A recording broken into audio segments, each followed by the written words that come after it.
Welcome, everyone, to another episode of By Design, where we believe organizations should be run by design and not left to chance. Excited to talk to my good friend and colleague, Mary Selvaggio, marketing guru. She's been in the marketing game for 15 plus years. And I'm excited just to hear her thoughts on marketing, as I think it's something most organizations don't do well, believe it or not. And I'm actually excited because I'm not an expert in this area, so I'm looking forward to learning a lot from Mary today. So Mary, first of all, thank you and welcome. Yeah, thank you for having me. It's exciting to be here, and it's been really exciting to see y'all's company take off and just to be a part of the journey. Yeah, and everyone, we call you Make It Happen Mary, Marketing Mary, just because she's been working with us. Worked with us in the past, worked with us at Advoco. I know her working genius in disc, so she's a GT genius and a high I. So she's going to love doing this today because she gets to scratch the G and the I. Exactly. I get to be here in person, working with some of my favorite people, so it's good to be here today. Yeah, let's get started. I think marketing in general is confusing to a lot of companies. Most just put it under sales and marketing, right? It's just one word, sales and marketing, and they look for the same talents. Maybe explain a little bit what your philosophy just around marketing and how a company should go about setting up marketing. Should it be combined with a salesperson? Should it be something different? How would you recommend people do that? I think what a lot of companies kind of fall into is they try to put too many roles into one person and one role. They try to lump together two different things. So whether it's sales and marketing or marketing and admin or whatever, they try to group too many things into one when really they should have a dedicated marketing person. I think is really the best way, because otherwise you're just trying to wear too many hats and you're not staying focused, you're not staying consistent. And I think that just leads to a bunch of different problems. So I think, it's really important to have one person focused on it versus trying to have it too many roles in one person. And like I said, it usually gets lumped, in my experience, with sales. So maybe explain the difference between sales and marketing. Because to me, they're not the same thing. Marketing is sophisticated sales. Oh, I can't wait for Marty to get on and talk about that one. Yeah. I think that a few of my kind of philosophies, if you will.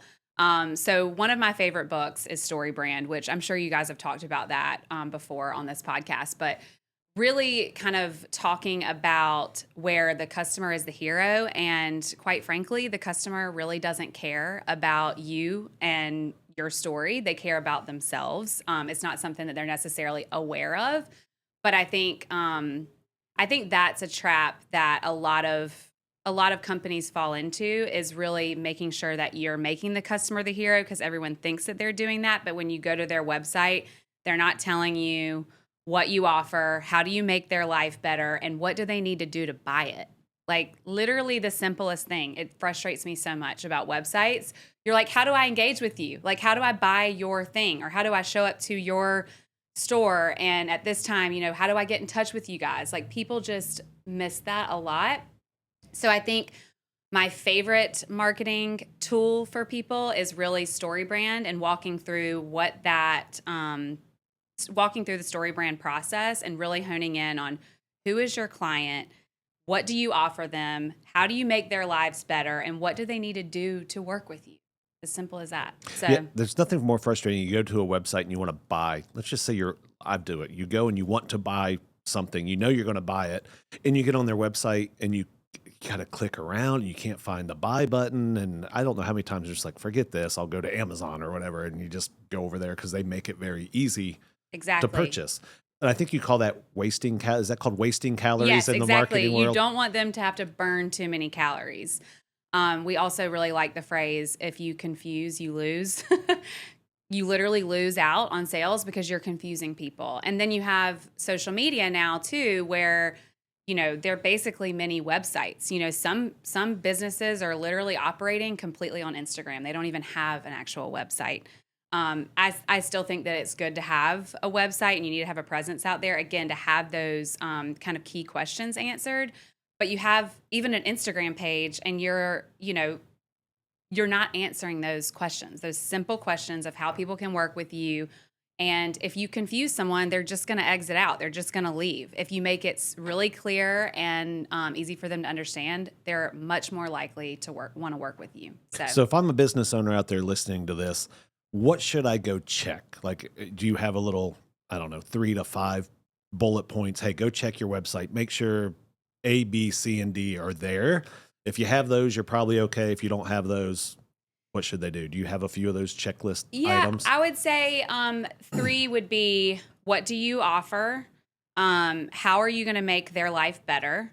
And what do they need to do to buy your product or service? So those 3 things, if you answer those and you go through your website and you actually look, most people aren't doing that. I bet you most missed 2 for sure.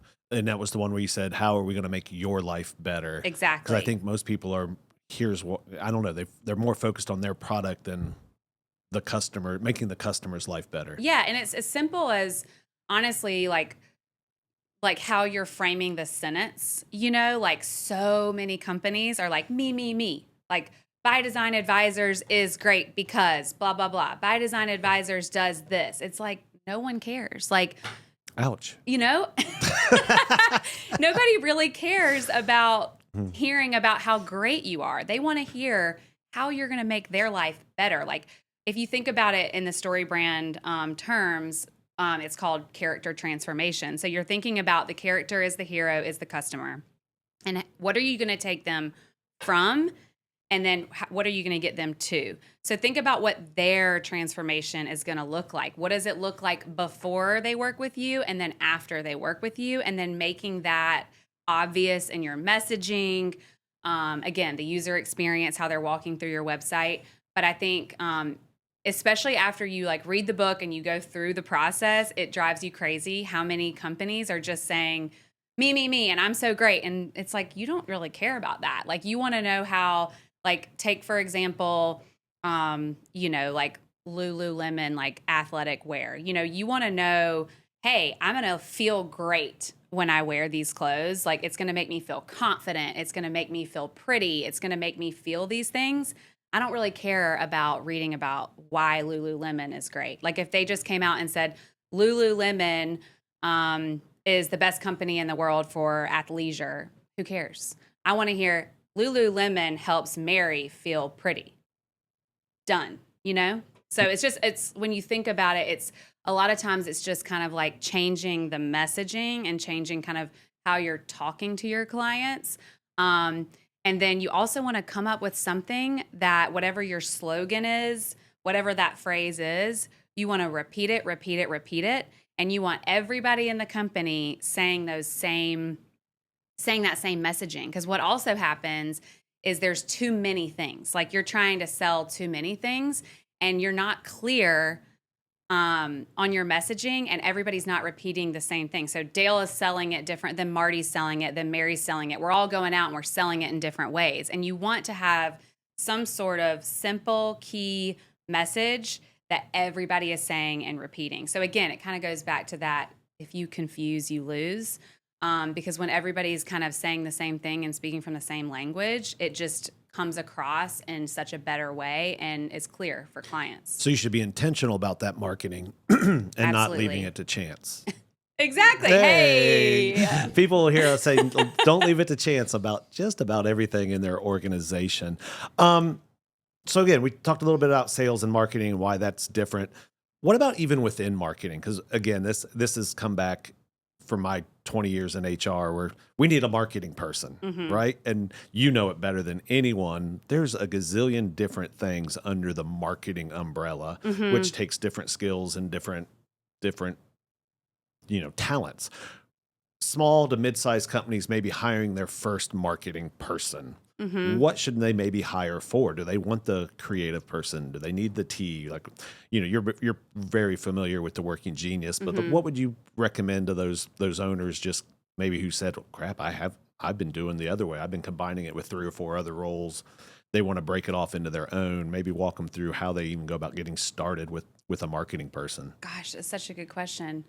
I would say, you're not really supposed to talk about age necessarily, but like, I think having somebody that's younger, that is that maybe you can kind of mold into what you're looking for. And, maybe someone that isn't going to come in that's like, for the small to mid-size, I think having someone who's a little bit more junior and who can kind of learn these things and implement them for your team is really good, because you want someone humble, hungry, and smart for every role. But I think someone who is humble, hungry, and smart, and getting that kind of like junior person who kind of is familiar with a lot of the technologies that are out there and what people are looking for, is good, because I think a lot of this stuff is trainable. And then maybe having some sort of coach to help that person develop their skills. And maybe on the leadership team, there is somebody has a lot of marketing experience, but doesn't really have the time to necessarily be involved with the nitty-gritty details of everything, like the content calendar and, pushing stuff out to social media and the different platforms.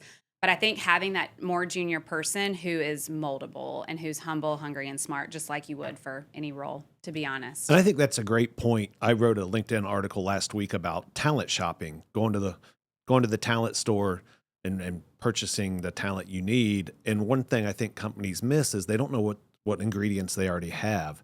So to your point, you might be able to get away with a junior person because you have somebody that's a marketing person, but just doesn't have the time, but would be more than happy to mentor and help a junior level person. So then what I would recommend is you hire complementary skills, right? If they're a G, maybe you hire a T, they work together. Now you have a perfect marketing department that can get humming. Yeah, exactly. And I think, you do want to have the right person in the right role. So I do think giving them those tests and knowing what their skill set is really helpful, because I do think for the drip marketing stuff that I know we want to talk about, I think it's good to have somebody who has that T tenacity, which I have. And that's a reason why I love it. It's like I enjoy doing it because that is my working genius. But I think having someone that, is going to be the person who's going to be consistent and who isn't going to start a bunch of projects and never get anything done. I think you want to have that consistency. I think in terms of like creative this or that, like I think it's fine if you have kind of the invention and the wonder, but I think like for your first junior marketing person, like having someone who has the T is great.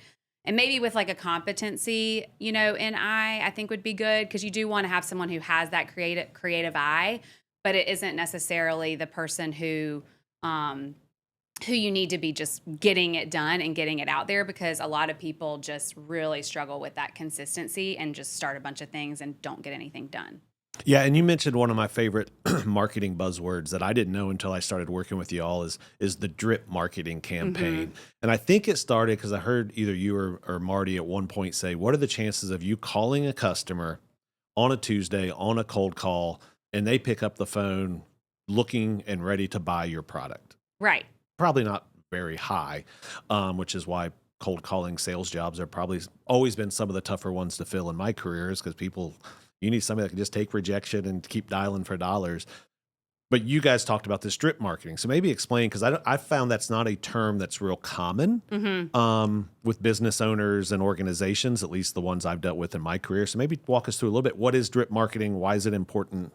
And why are you such a believer in it? Yeah, I think, it's funny because I think that it was more of a program that Marty and I kind of made up and did along the way. Like he knew it was needed. And it was an area that Advoco was really kind of struggling in, was that consistency. And so he knew he needed it, but I don't think, I think it was something that we kind of developed over time.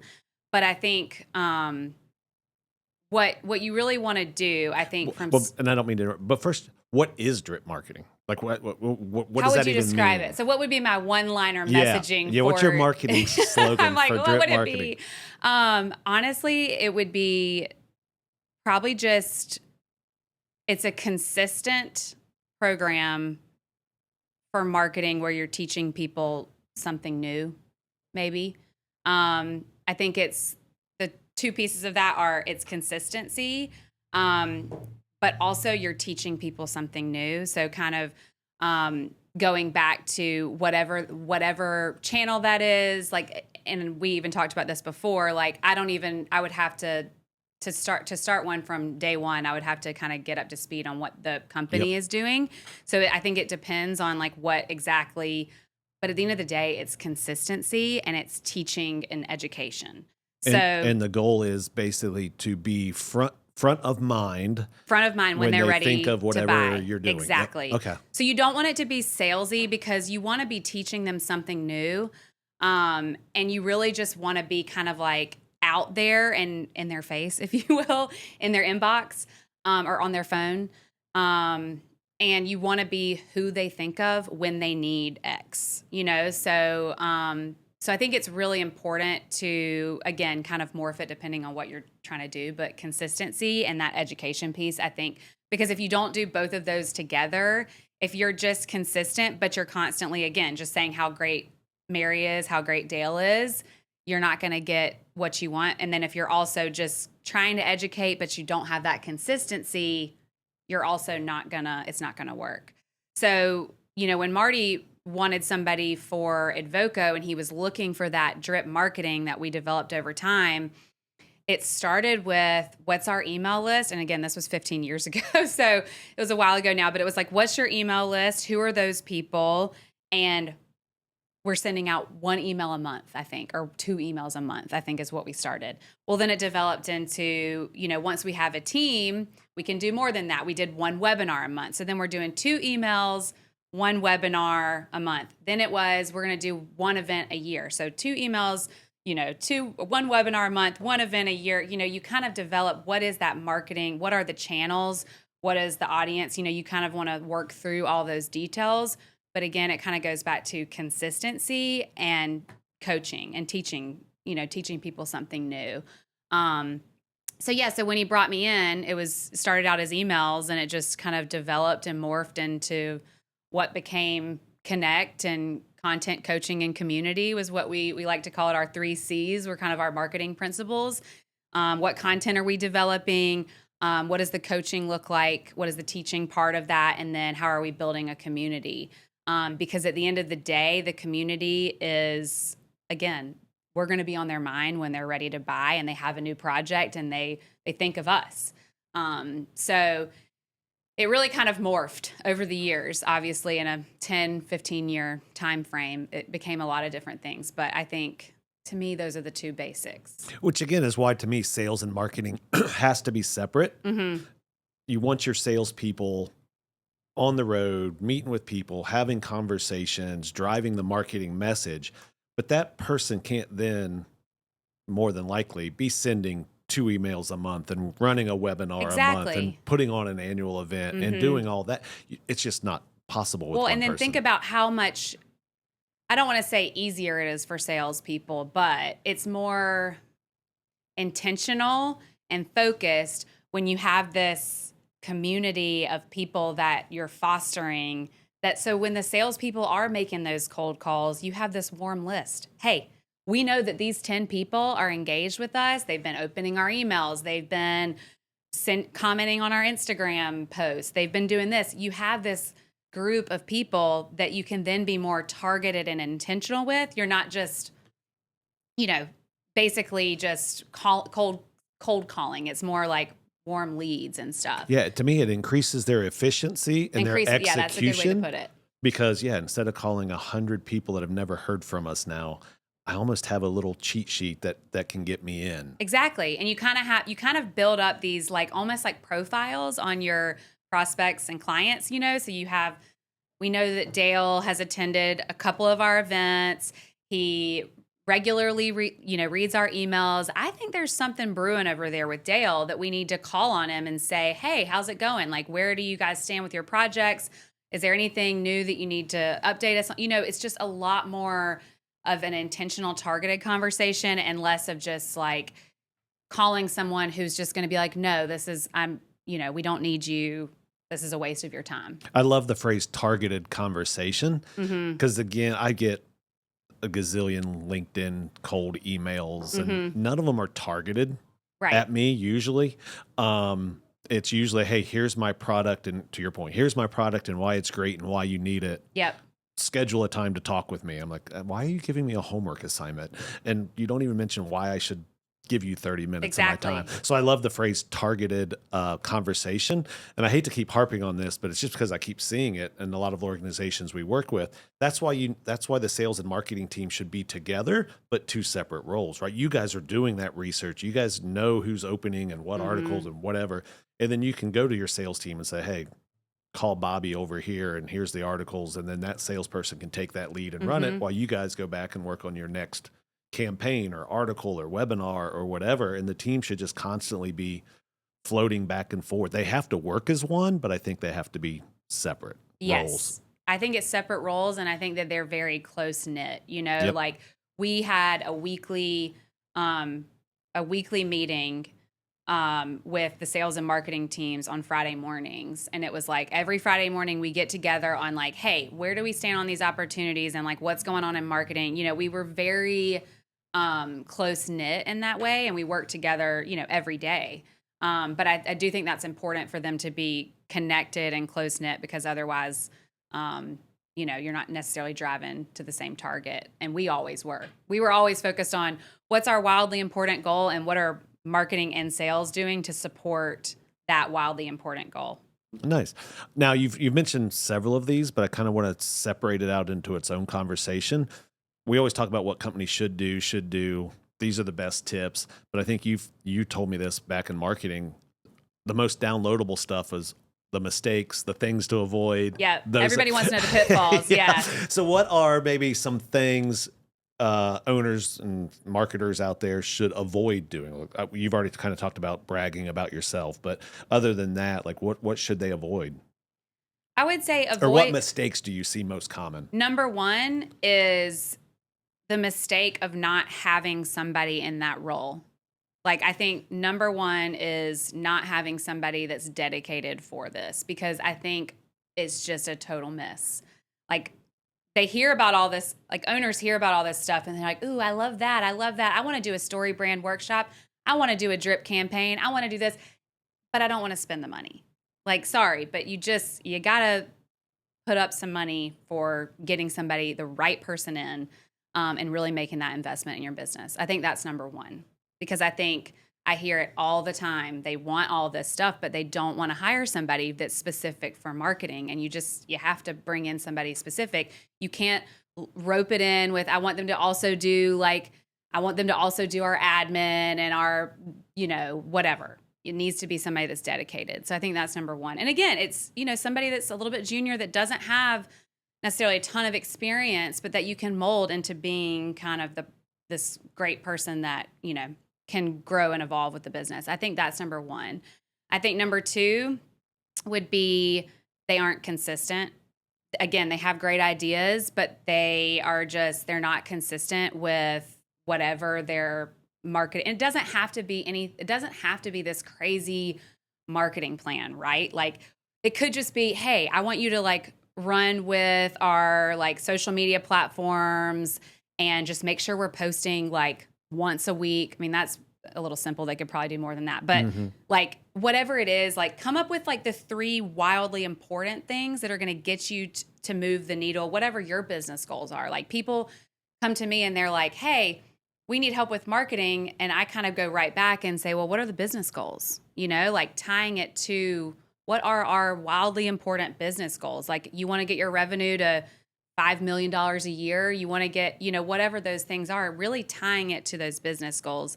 So I'd say one is investing in a marketing person or a marketing firm or whatever. 2 would be consistency. And then maybe that's number 3, like tying your marketing goals to your business goals. Don't be afraid to make big goals. And then I would say maybe 4 would be, whatever, tying that main goal to like whatever the few key like just ship it. We have that phrase, just ship it, get it out there. Like, it doesn't have to be perfect. Everything isn't going to always be perfect, and, just get it out there and kind of just get it done, I would say. Yeah. Good advice. You touched on this a little bit about having a dedicated marketing person, but I wanted to go even higher up to that C level or you know me, I hate the word leadership Yeah. team, even though it's a Leadership common. team and also just titles in general. Yeah, You hate yeah. the titles. We don't You, like titles. you know me too well. But explain why you think the marketing person needs to be in that room. Because I think it's very important. But again, our experience as we go around, as we talk to companies, as I've been with bigger companies, marketing usually isn't in the room. Sales is in the room because they need to talk about pipeline and sales strategy and blah, blah, blah. Marketing very rarely is in that room, in my experience. Why should they be in that room? Well, I think the first thing that jumps out is, again, kind of tying back to those, what is the strategy? What is the why? Why are we here? And really getting that marketing person to be involved with like some of those conversations from day one. What I hear with a lot of like marketing folks is that they aren't involved with the why. And so they don't really understand the full picture. And so they don't know how to develop the right programs and channels for getting to that. So again, what is the wildly important? Like, what does winning look like for the business? And marketing needs to know that. Like, and I think the whole company needs to know that. But I think a marketing person to know what does winning look like as a business, so that we can help move that needle to get people there. I think that's, to me, that's like the main thing that jumps out. And it was for Marty, Steve, and Paul to bring me in, into that conversation. I think was just, they trusted me. And I think it was really important because I think, again, it just gets everybody on the same page and to understand what are our wildly important goals and how is marketing helping us. But I think they were really smart in doing that because, again, it kind of helped me understand what is our why and how are we like supporting those goals. Like, what is our big sales goal? Like, share it with everybody, like get that information out there. Don't be afraid to like share some of those things. You're not protecting them. I think it's best to just have that information out in the open so that everybody knows. Yep. It's like, what's the rallying cry, So I don't know if that helps, but No, it does. And I always go back to the same couple terms we use here. When marketing's in the room, they know the goals, they know where we're going. It just allows them to be intentional and come up with a Exactly. marketing strategy by design and not just, I don't know, let's do a LinkedIn post today, even though none of your customers maybe are Right. on LinkedIn, or let's do a Instagram post, even none of your targeted customers are on Instagram, but you're doing stuff. So to me, it allows you, again, limited time, limited resources. We all battle that. How do we become efficient? How do we become more effective? And I think just if everyone's on the same page and marketing knows where you're going, they're just going to be able to create better content, better, Exactly. what do you say, call it content, better coaching, and better community. Right. And I think having those strategic meetings and being a part of it, marketing's a part of it. You also want that creative touch. You want that like professional touch.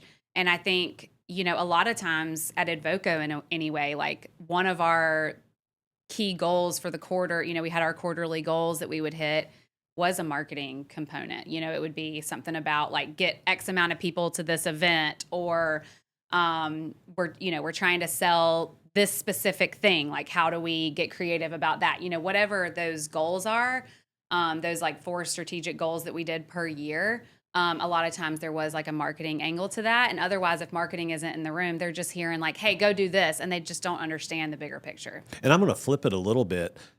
From an operations and talent standpoint, I like to have marketing in there because I think it's fascinating when you guys are like, hey, our biggest attended event was this, and our most downloadable white paper was this topic, because it allows me now, okay, this must be what's top of my customers' minds or potential customers. So That's true. again, when I'm out having conversations, I kind of like, well, I know I'm probably safe talking about this stuff because it's our number one most downloaded article. Right. Recruiting wise, marketing is, you don't think of it, you're selling to new grads, but you are, right? The first thing people do if they're interested in a company is they go to the website. Right. So if you're not marketing that and everything's me, me, me, me, me on the website, guess what the company culture probably is? Yeah. Me, me, me, me, me. Exactly. So I always liked having marketing and you specifically in the room because it does help form that full picture of our whole customer journey, from how do we acquire them?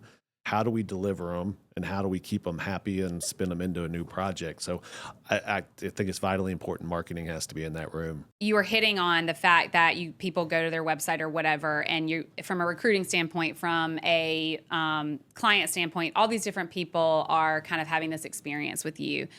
And what it reminds me of is, I think it was Steve Jobs, I'd have to ask Marty, but it's the phrase that is, your brand is what people say about you when you're not in the room. And I think that truly is marketing and branding like summarized, because people get so focused on the one thing, and it's not just your website. It's not just this one event. It's really an all-encompassing approach that you need to think about. Like, how are they, like, when your sales guys are calling them, what's that experience look like? When your people are going to recruit at Clemson for talent, like, what is that experience like? It really is, marketing is like this all-encompassing kind of like feeling that people are getting when they're working with you. Like, I know at Advoco, it was, people would leave and they would be like, we just love working with the team. Like, they love the people. And I think, like, to me, like, that's really branding and marketing, is like what people are saying when you're not in the room. And if they're like, gosh, their social media is just, I'm not learning anything, like, it's just kind of boring, then that's not leaving people with a good feeling. So I don't know specifically what you were saying that made me think of that, but just kind of like the all-encompassing, like, branding is how you make people feel. That's good. And I like that, because Marty and I always say, we love to start every client engagement with, what industry are you in? And we get a lot of weird looks like, wait, we invited you in here and you didn't even do research into what we do. But it's really a trick question, because we believe everyone's in the people business. I don't care what you're selling or what your product is. You're in the people business. To your point, your salespeople, how they interact with that potential client, that's people business. Delivering it is people business. Paying, all that is people business. So I think you saying how you interact with that is important. I just agree with that. We've talked a lot about websites, and I know, again, I'm not a marketing guru. I try to keep up on business and operations and that stuff. But, websites are an interesting one. I feel like half the world still goes to them and half of them are moving away from it. I have no idea the actual stats. But what do you see as far as, websites? Are they as important as they were? Are they getting less important? I would say, yeah, I do think it's probably less important to have like a perfect website out there in 2025. I think it's important to have a presence, because, again, people are going to Google you and they are going to want to like check it out. And I do think you want to answer those questions that we talked about earlier. So I think it's important, but as I mentioned, I mean, people are operating their entire businesses on Instagram, like, because you can message people, you can call, you can do, and people are using ChatGPT and not using Google as much. So it's even like, that's a big shift that's going on right now, because why ask Google a question when ChatGPT gives you like a way better answer? And you can ask it things and it's just a better answer. And so you could say, hey, who is this company and how can they help me with X? And it's going to pop out, that information.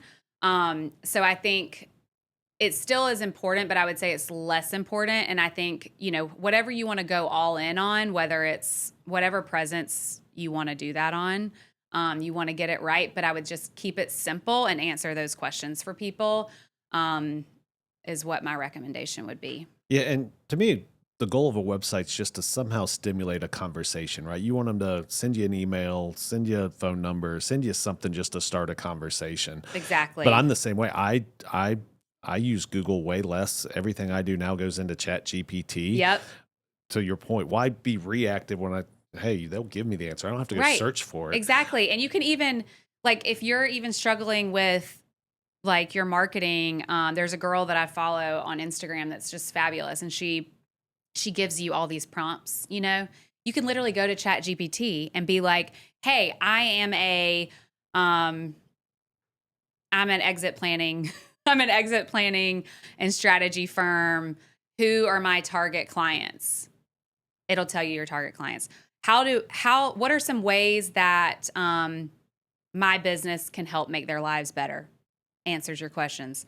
You literally can ask it these questions and it gives you the answers. And obviously you have to have the person behind it refining, but it gets you 80% there. And so I think it's, in general, it's just an amazing tool that I think has made marketing just really great. I mean, there is definitely some downsides, but like there is with any tool. So that's interesting. So what do you see as the future of that? Is that going to eliminate marketers, and do we no longer need a standalone marketing person because I could just do everything through ChatGPT? I think you do, because you still need that execution. You still need that consistency.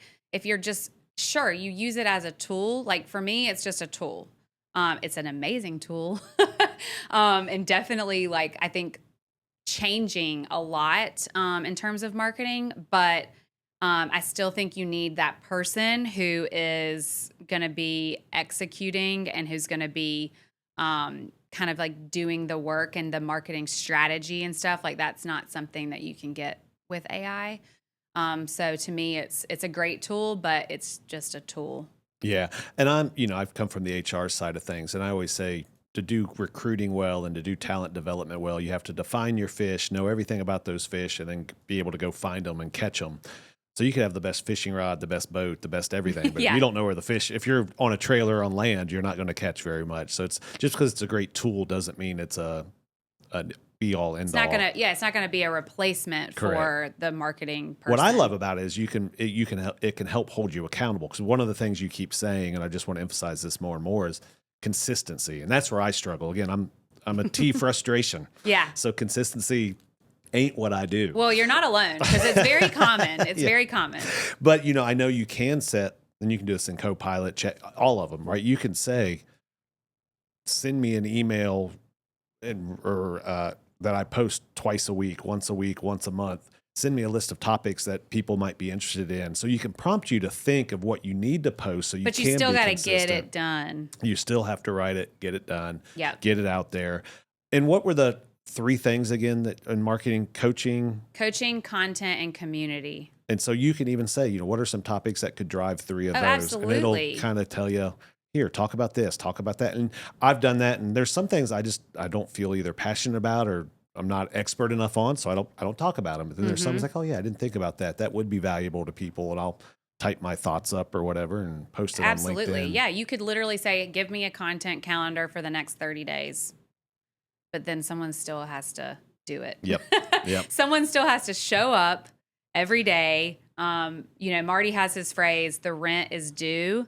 And I think that is another really great marketing principle, because the rent is due every day. It's like the same thing, if you want to lose 15 pounds, or if you want to, that's a good analogy, because you got to show up every day, and be there and get it done. Because you can't just, hey, I'm going to go for a run like a couple times, but next week I'm not. Like, no, you're going to have to get up every day at 6 a.m. on Monday, Wednesday, Friday and go for that run if you want to see any sort of results. And so I think that that's another kind of just point about marketing is just the rent is due every day, what Marty would say. Which again, by design, if you're not a T naturally, which I'm not, you better hire somebody that has it. Yeah, exactly. If you don't have T and your marketing person doesn't have T, you're not going to pay the rent. You're not going to be consistent. You're going to have some great ideas that never go anywhere. Exactly. And that's honestly, think about it. That's why businesses fail. That's why like so many things, because you get started on something, but you have to have that follow through. And it's just, again, you just have to have someone who's helping with that. And it doesn't have to be everybody, because you need all the different skill sets, but you have to have someone who's following through and who's actually executing and getting things done. Good. So those folks that are listening today, what's your one piece of advice? What should they go do immediately after finishing this episode? Is there anything you'd say, go do this, make sure that? Is there one nugget you want them to take away? I think honestly, reading StoryBrand by Donald Miller and really understanding kind of that philosophy for marketing. I mean, I've given the book to so many people and they read it and they're like, this is the best business book I've ever read. It really does make marketing it breaks it down into a really kind of like simple framework and just changes the way that you think about it. That would be, I think, my one key takeaway. Awesome. Well, we'll put that link in the bio so everybody can go Perfect. find it wherever they find it. I know Marty's a big fan of Donald Miller as well. So yeah, go read the book. Mary, thank you for your time today. I learned a lot about marketing. This stuff is still kind of new to me as we get By Design up and running. I'm leaning on you a lot and asking you for tips and tricks, and trying to get better at my consistency and my rent due every day. And it is hard. It is a struggle. So yeah, if you don't have somebody dedicated to it, get somebody dedicated to it. Yep, absolutely. Thank you for having me. It was great to see you guys today, and yeah, go out there and crush it. Will do. We high five or do Sure, we can do that. Until next time, everybody. We'll talk to you later.